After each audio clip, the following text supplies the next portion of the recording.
Olá, eu sou Silvia Vinhas. E eu sou Malu Mota.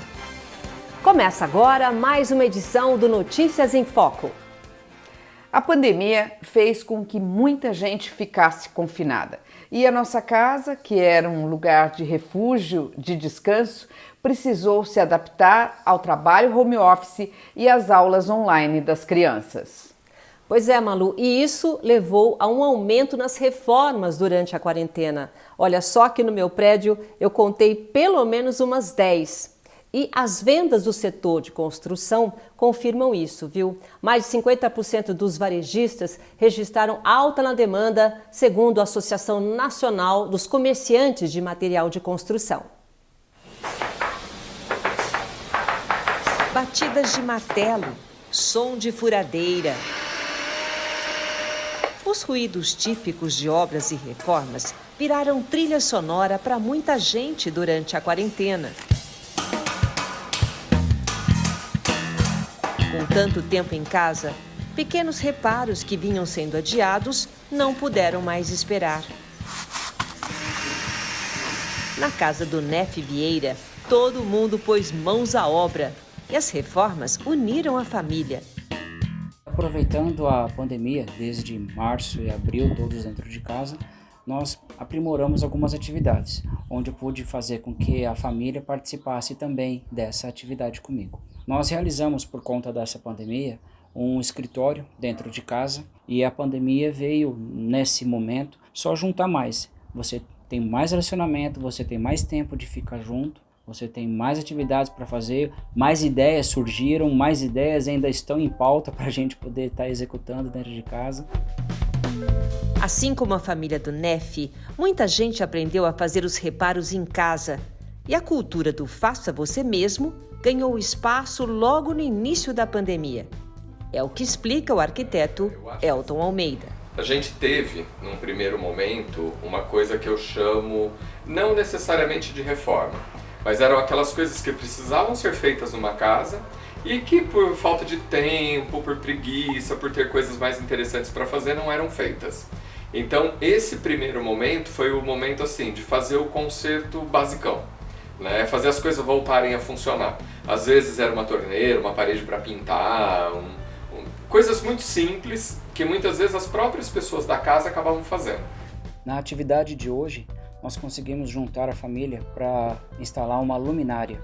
Essa luminária nós já temos há uns 10 anos, estava guardada, e assim que nós conseguimos reformar a nossa copa, que nós mesmos também lixamos uma textura que tínhamos interna, passamos massa corrida, pintamos, fizemos todo o acabamento dela, e faltou essa luminária e mais alguns detalhes. Segundo uma pesquisa da Associação Brasileira de Comércio Eletrônico, em parceria com a Conduto, o consumo de produtos da categoria móveis e decoração deu um salto de 97% do período pré-pandemia até o final de junho. Dono de uma loja de pisos e revestimentos, Elton sentiu esse aumento na procura. Quando entrou mais no terceiro mês, a gente começou a perceber uma procura lá na loja por pessoas assim, que estavam fazendo uma reforma já um pouco maior. Ou ele precisava adequar um cômodo a uma nova necessidade, ou ele precisava criar um escritório, ou adaptar um quarto a um escritório, ou criar uma academia dentro da casa, ou um espaço para os filhos estudarem. Aí começou esse novo público, a gente já começou a atender na empresa. Elton analisa que a pandemia criou um novo movimento no mercado imobiliário, a busca por casas mais afastadas do centro. A gente está entrando agora numa situação que eu posso chamar de terceira fase dessa vida pandemia, que é a valorização de imóveis que não estão tão centralizados em São Paulo. Com toda essa situação de isolamento, de cuidados de higiene, de não poder estar próximo das pessoas, o que a gente sente ali na loja é que muita gente descobriu que viver uma quarentena numa casa mais confortável, com um quintal, com um jardim, é muito mais tranquilo do que viver uma quarentena num apartamento. A tendência também é apontada pela arquiteta Lia Fleury. Ela foi contratada para realizar diversos projetos no interior de São Paulo durante a quarentena. Acontece que as pessoas perceberam que não há mais necessidade de ficar morando em São Paulo. Elas podem ter um ponto de apoio aqui em São Paulo e resolveram todas se mudarem para o interior de São Paulo, normalmente interior. Então são sítios, chácaras e casas em condomínio. O confinamento prolongado e as novas funções da casa levaram muitos brasileiros a repensar a relação com o lugar em que vivem. Casas maiores, com quintal e perto de áreas verdes preenchem a busca por qualidade de vida. Eles querem todo conforto e adaptar ao imóvel a vida deles, porque na verdade eram imóveis de fim de semana. E agora vão ser os imóveis definitivos. Então eles estão levando tudo deles, os pertences, vamos dizer, coisas de família, talheres, móveis, que são lembranças de família, louças. E essas casas de fim de semana são grandes, são espaçosas, mas não tem tanto espaço para guardar tudo e até, vamos dizer, cada membro da família quer um escritório. Então você tem que fazer essa adaptação também. Normalmente o casal, o marido quer, a mulher quer, se tem um filho ou 2 filhos, cada um quer ter seu canto, porque todo mundo vai trabalhar agora pela internet. Eu amo São Paulo, mas é uma cidade massacrante, ela é agitada, é elétrica. E no interior você tem uma vida muito mais tranquila e as pessoas vão todas trabalhar pela internet, pelo Zoom, não precisa mais, não há necessidade mais de ficar aqui. Até as escolas têm ótimas escolas também no interior.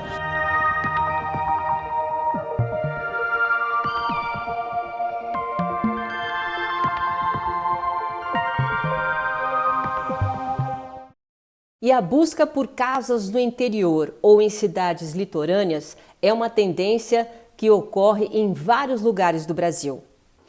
E esse grande número de reformas, como nós vimos na reportagem, ele influenciou no aumento dos preços de materiais de construção.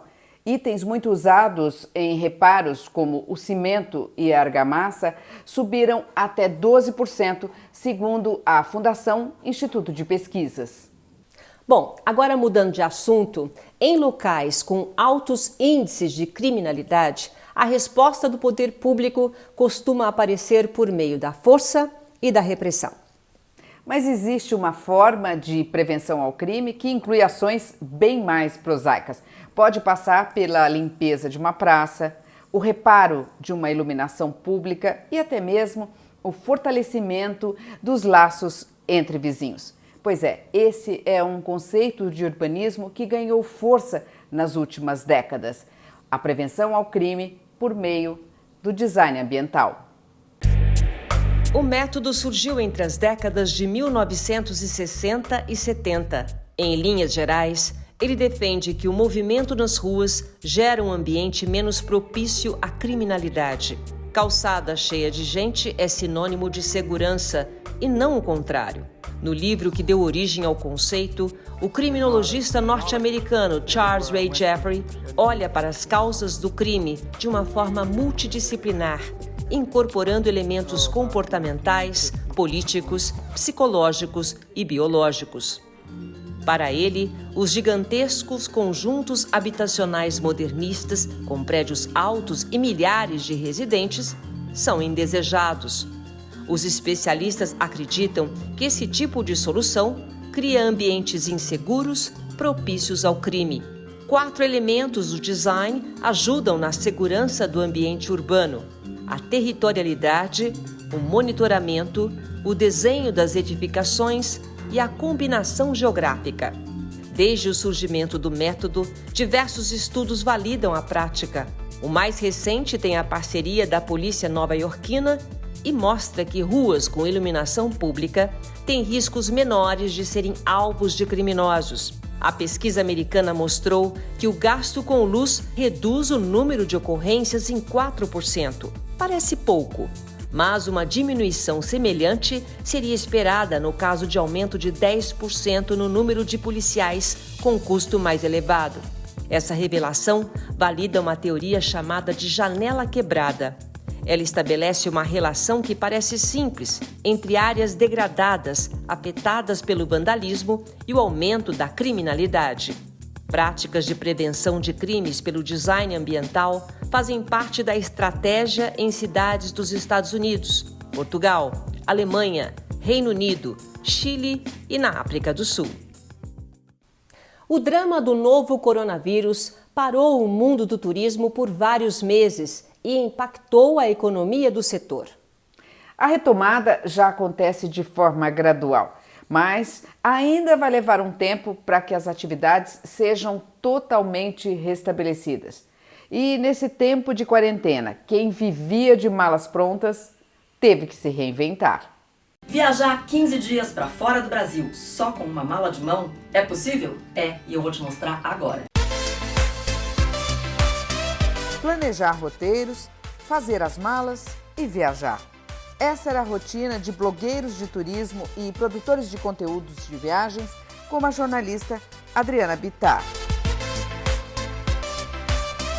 Com a pandemia, ela também teve que se adaptar a uma nova realidade.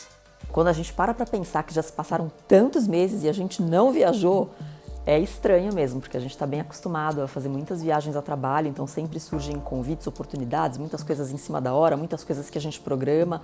Então realmente é uma mudança na nossa rotina, né? Na verdade a gente não tem muita rotina, mas é uma mudança de todo esse nosso sistema assim, de vida. O Alexandre é fotógrafo e eu sou jornalista e claro que na pandemia o blog ficou um pouquinho parado, então a gente aproveitou esse tempo para revisar alguns conteúdos que a gente já tinha preparado, editar materiais de viagens que a gente tinha feito e nunca tinha tempo para parar, ver com calma. Então, por um lado, a gente conseguiu usar esses dias parados, né, esses meses parados em casa para fazer isso. No blog, Adriana e Alexandre publicam curiosidades sobre os países que visitam, dão dicas de viagens e contam histórias com vídeos e fotos. Quantos países eu já conheci? Eu acho que foram mais ou menos uns 25 países, se não errei aqui nas minhas contas. Mas ainda acho pouco, ainda quero conhecer muitos países mais. Viajar já é algo que me fascina. Eu sou aquela pessoa que para qualquer lugar que você me convidar para conhecer, eu vou achar algo interessante na cultura e na forma como aquelas pessoas vivem.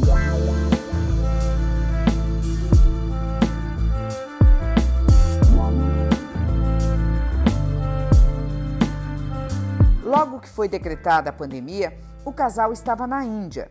Oi pessoal, a gente estava na Índia agora no comecinho de 2020, antes do mundo parar geral, e foi uma experiência incrível.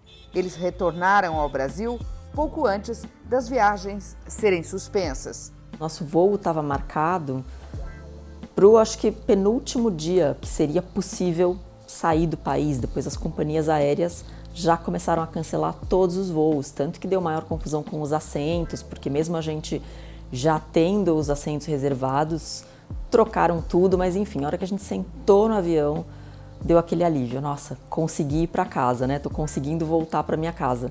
A gente chegou no Brasil no dia 16 de março, que foi 16 ou 15, eu sei que foi um domingo, e aí na segunda-feira já começou a quarentena, toda aquela loucura, então pra gente foi muito impactante chegar de uma viagem e encontrar esse cenário aqui. Foi assim, um alívio estar de volta. Depois de tanto tempo de confinamento e do mundo ter atravessado a maior crise sanitária dos últimos tempos, Adriana acredita que a vontade de viajar vai falar mais alto. Realmente, o setor do turismo foi um dos mais afetados economicamente pela crise, né? Foi muito impactado. Mas eu acredito sim numa retomada e acho que aos poucos tudo vai se encaixando. A gente vai começar também a escolher destinos pelo Brasil, pela América do Sul. Acho que vai mudar um pouco a forma como a gente escolhe a nossa próxima viagem, o nosso próximo destino. Mas em pouco tempo acredito que tudo volte a ser como era.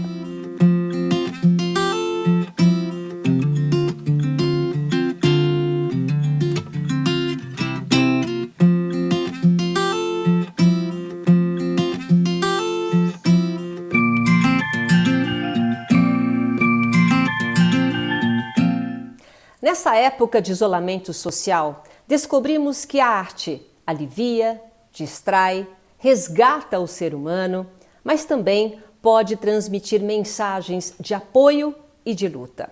Foi com esse objetivo que o artista plástico Grey Portela criou uma exposição no meio do sertão pernambucano. Você vai conhecer agora a mostra virtual Arte, Fé e Esperança e como as obras de Grey Portela influenciam em atitudes simples, como um sorriso, um abraço ou um aperto de mão.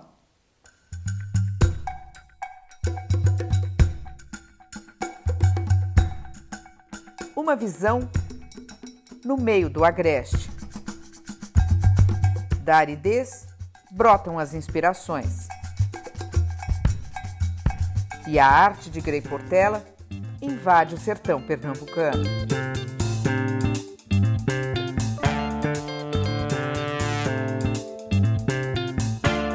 As obras compõem a exposição virtual Arte, Fé e Esperança. Uma iniciativa que aconteceu bem no meio da pandemia, com o intuito de trazer conforto e beleza num momento tão áspero para a humanidade. Quando a gente iniciou a quarentena aqui em Petrolina, Pernambuco, a gente viu, eu principalmente com minhas pacientes, que elas começaram a ficar extremamente ansiosas e preocupadas com esse grande número de desinformação. O que eu senti, na verdade, foi uma desesperança e minhas pacientes são muito curiosas com meus quadros. Então, o que foi que eu fiz? Eu decidi selecionar alguns quadros, eu transformei ele em telas de 2 metros e eu os coloquei em uma área aberta. E a minha ideia original desse projeto, esse projeto se chama Projeto Arte, Esperança e Fé, era somente um vídeo interno para distribuir para minhas pacientes. Mas depois foi tomando outras proporções que eu não imaginava. Grey Portela é formada em medicina pela Universidade Federal da Paraíba e a força da profissão que abraçou transparece nas obras marcadas pelo azul do céu e do mar, uma cor que estimula a paz e a cura. Minha formação é médica e oncologia, eu não tenho formação em arte, então eu me senti na obrigação de estudar arte. E eu queria saber por que esse azul, porque só saía vontade de pintar azul. E por incrível que pareça, quando eu comecei a estudar, o azul é uma cor mística. O azul é a cor mística e representa a dualidade, ou seja, no Antigo Egito, o azul representava a morte. Com os gregos, o azul representou a riqueza. E com a renascença das cidades italianas, o azul começou a representar a vida, que era a cor dos nobres e dos mantos dos santos. E com a biologia, ficou oficialmente o azul a representatividade da vida. Agora eu só descobri isso depois que eu fui estudar arte.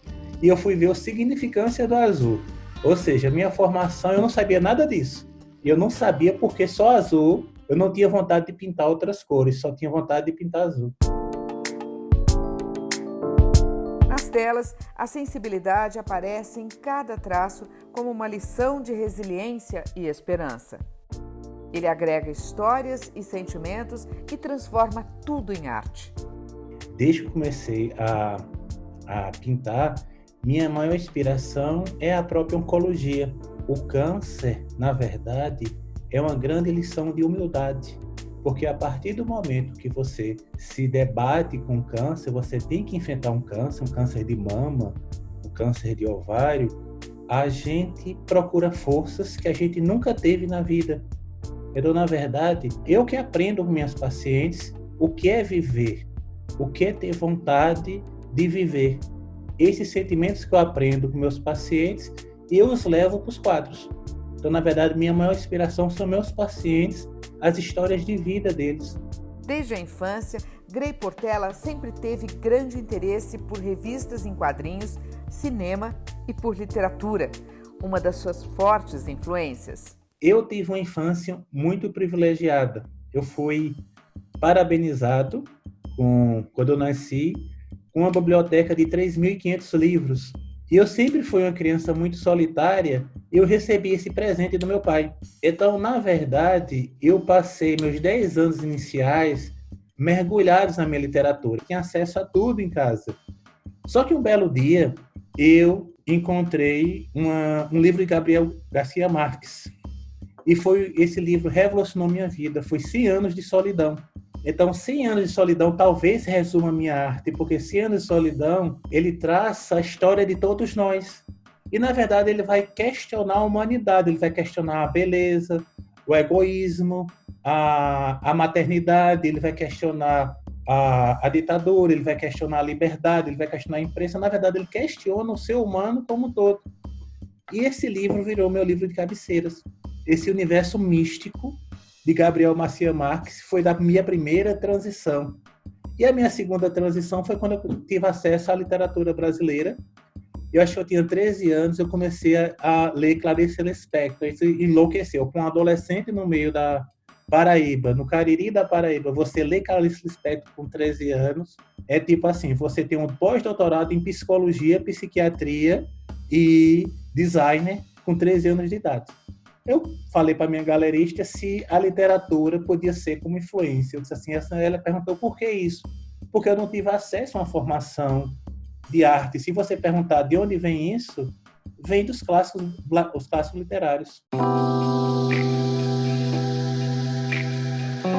Grey Portela começou a ter aulas particulares de desenho e pintura no início de 2010, como arte e terapia para controle de estresse. O plano do meu professor de arte aqui era que eu fizesse 6 meses de desenho, 6 meses de grafite, 6 meses de aquarela, para começar a ir para as telas depois de 1 ou 2 anos. Esses 6 meses se transformaram em 3 meses, porque eu queria avançar. Quando ele viu, ele falou, não, você está pronto. Se eu tentar ensinar qualquer coisa para você, eu vou atrapalhar seu traço, porque seu traço é único. Quem olhar vai saber que é você. Então ele me deu alta e eu comecei a pintar nesses últimos 4 anos, mas só para os meus amigos. Em 2018, depois de uma síndrome de burnout, a arte ganhou uma dimensão maior ainda na vida do médico, que começou a se dedicar profissionalmente à carreira de pintor e escultor. Eu estava tendo picos hipertensivos, eu estava tendo um pré-diabetes, eu não conseguia praticamente me levantar mais na minha cadeira. E quando eu comecei a pintar, eu acho que eu extravasar meu estresse nos quadros, eu acho que em 3 meses eu estava sem nenhuma medicação mais, não precisava mais. Eu recebi uma visita de 2 artistas profissionais. Eles souberam da minha existência, eles vieram aqui em Petrolina e pediram para ver meus quadros. Quando eles viram meus quadros, eles falaram, não, você está preparado. Aí havia uma abertura de duas aberturas, a gente chama Open Call, que é procura por artistas, né? Inclusive, uma delas era em Nova York. Eles falaram, não, você se inscreva. Acho que eu me inscrevi em setembro, quando fui em novembro eu fui convocado. Aí por isso que eu fui parar em Nova York, porque eu já fui convocado. De Nova York, eu paralelamente fui convocado para Miami. E de Miami, eu fui convocado para Frankfurt. Eu já estou com a representação em Nova York, em Miami, em São Paulo. E nesse meio tempo, com essa pandemia, com essas crises, começou a haver vários concursos de exposições virtuais. E nessas exposições virtuais, antes de eu ir para Nova York, eu consegui ser selecionado tanto em Frankfurt como em Estocolmo. O traço marcante é a característica do artista que ele se transformou. Cada pincelada liberta o azul que dá vida a uma das formas que ocupam a tela branca. Eu acho que eu vou usar as palavras da minha galerista. Ela disse que eu tenho um pouquinho de expressionismo, eu tenho um pouquinho de cubismo, eu tenho um pouquinho de arte déco, e ela fica com a interrogação do quando é que a pop art vai nascer em mim. Eu comecei a pintar sem ter ideia do que eu estava fazendo. Aí agora, alguns 5 anos depois, eu entendo que ela estava certa, né? Eu entendo que eu tenho um pouquinho disso tudo, mas se você pudesse dizer assim, escolha uma escola, eu acho que eu estou migrando para o expressionismo. Talvez um neo-expressionismo. Na verdade, eu estou tentando pôr os sentimentos na tela. A pintura é a libertação. É onde o médico e o artista se encontram para pincelar em cada quadro poemas sobre o ser humano. Eu estava lendo essa semana uma entrevista de Clarice Lispector e ela falava que a arte não liberta, é a libertação. A arte não purifica, é a purificação. Eu acho que eu nunca vi uma definição tão boa da arte, ou seja, e eu estou vendo que nessa pandemia, o que está nos salvando para manter nossa sanidade mental é a arte. Se não fosse a música, se não fosse o cinema, se não fosse o jornalismo, se não fosse todos esses meios de comunicação, todo mundo já tinha enlouquecido nessa pandemia. Então, a arte me salvou pela primeira vez há 5 anos e eu acho que a arte foi que me salvou nessa pandemia novamente.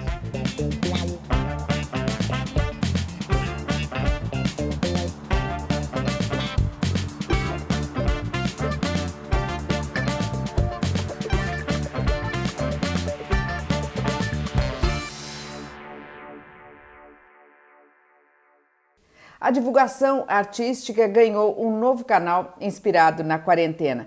O Museu do Isolamento Brasileiro é o primeiro museu online do país.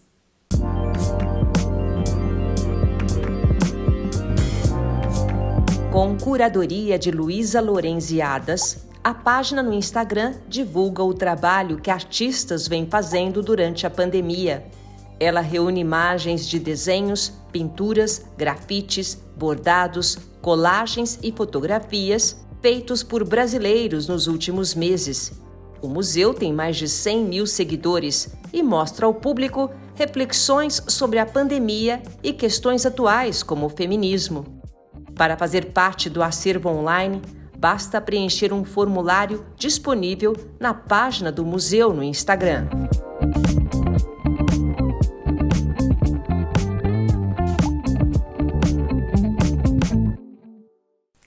E o Notícias em Foco fica por aqui. Só lembrando que você pode acompanhar também essa edição pelas nossas redes sociais: Instagram, Twitter, Facebook e YouTube. Encerramos com a música My Way, nas teclas do piano, de Sylvia Neuburn. A Sylvia Neuburn, ela é profissional de relações públicas e nas horas vagas costuma lembrar de um gosto ainda da infância. Desde os 8 anos, ela toca piano por incentivo da mãe. E My Way é uma das suas canções favoritas, canção do francês Jacques Rivot, que ficou imortalizada na voz de Frank Sinatra.